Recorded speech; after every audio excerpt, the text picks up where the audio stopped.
Hai semua, Assalamualaikum warahmatullahi wabarakatuh. Perkenalkan, nama saya Belinda Bari Supriyatna. Saya merupakan mahasiswi dari Institut Setiamdi Cikarang. Video ini saya buat untuk memenuhi tugas dari Bapak Dr. Andes Magister Agus Colik dengan mata kuliah Perilaku Konsumen. Oke, dalam video ini saya akan membahas mengenai perilaku konsumen pada produk atau jasa tertentu. Nah, di sini saya akan mengambil contoh pada jasa Grab. Sebelum masuk ke materi, mari kita jelajahi teori-teori yang membahas mengenai perilaku konsumen yang relevan dengan lebih baik. Oke, kita ambil contoh teori yang dikemukakan oleh Philip Kotler, yaitu mengenai teori perilaku pembelian. Menurut Philip Kotler, perilaku konsumen itu dipengaruhi oleh dua faktor, yaitu faktor internal dan eksternal. Untuk faktor internalnya sendiri, yaitu seperti kebutuhan, motivasi, dan persepsi. Sedangkan untuk faktor eksternalnya, seperti budaya, kelompok sosial, dan situasi. Untuk selanjutnya, mari kita bahas mengenai teori preferensi konsumen yang diajukan atau dikemukakan oleh Daniel Kahneman dan Amos Tversky.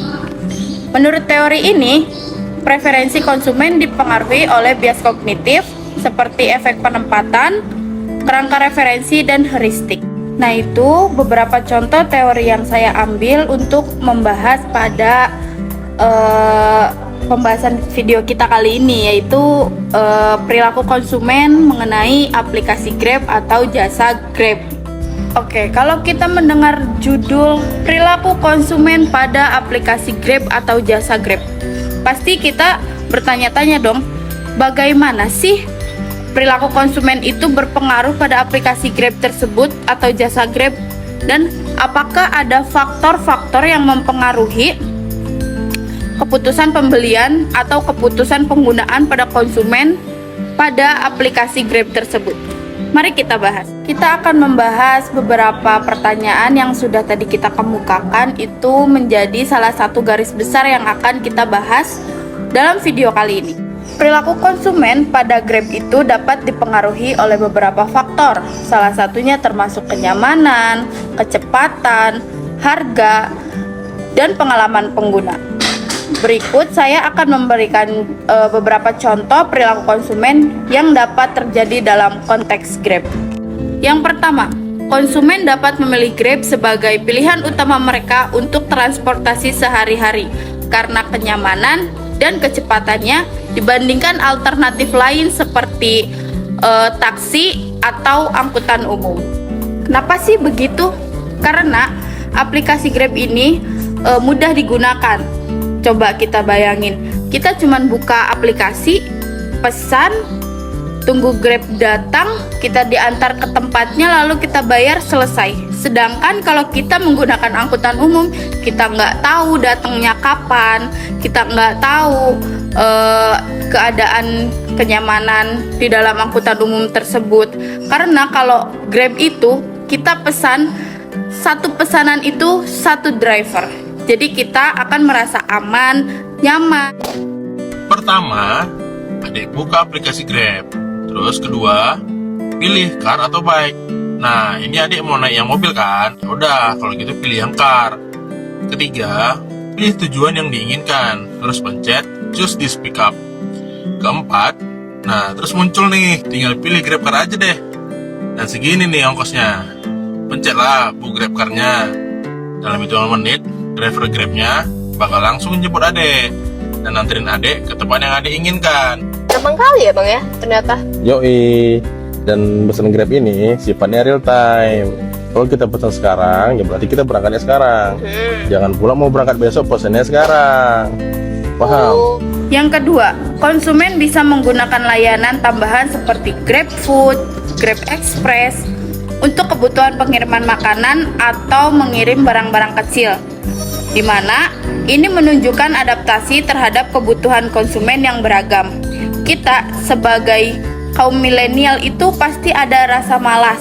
Dengan adanya aplikasi Grab, kita dapat menghemat waktu, menghemat biaya, dan kita nggak perlu capek-capek kesana kemari hanya untuk hal-hal sepele. Itu Grab bisa mengatasi itu semua. Yang ketiga, Grab selalu menyediakan fitur-fitur diskon, fitur-fitur gratis ongkir, dan masih banyak lainnya. Jadi konsumen itu bakal ketergantungan terhadap promosi, atau konsumen mungkin lebih cenderung menggunakan Grab ketika ada promosi atau diskon yang ditawarkan.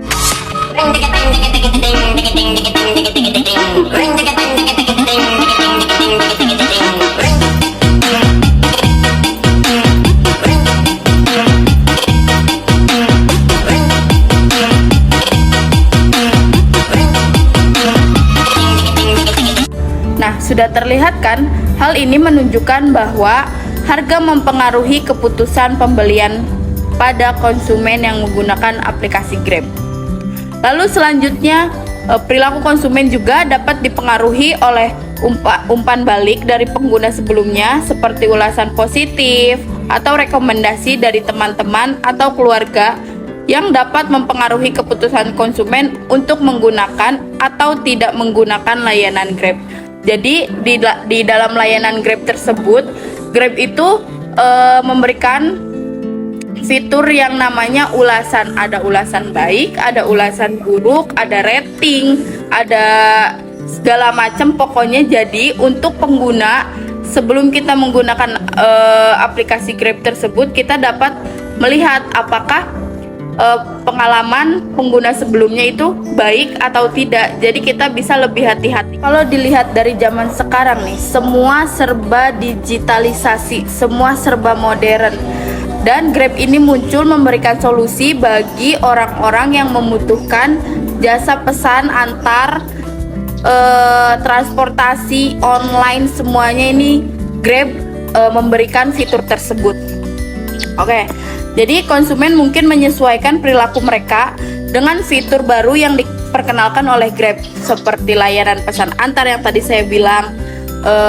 Lalu ada opsi pembayaran digital yang menyebabkan semuanya menjadi fleksibel, menjadi mudah, bisa dilakukan di mana saja. Oke, jadi kesimpulannya adalah pemahaman tentang perilaku konsumen pada Grab memungkinkan perusahaan untuk mengoptimalkan pengalaman pengguna, meningkatkan loyalitas pelanggan, dan meningkatkan penjualan melalui strategi pemasaran yang tepat dan jelas.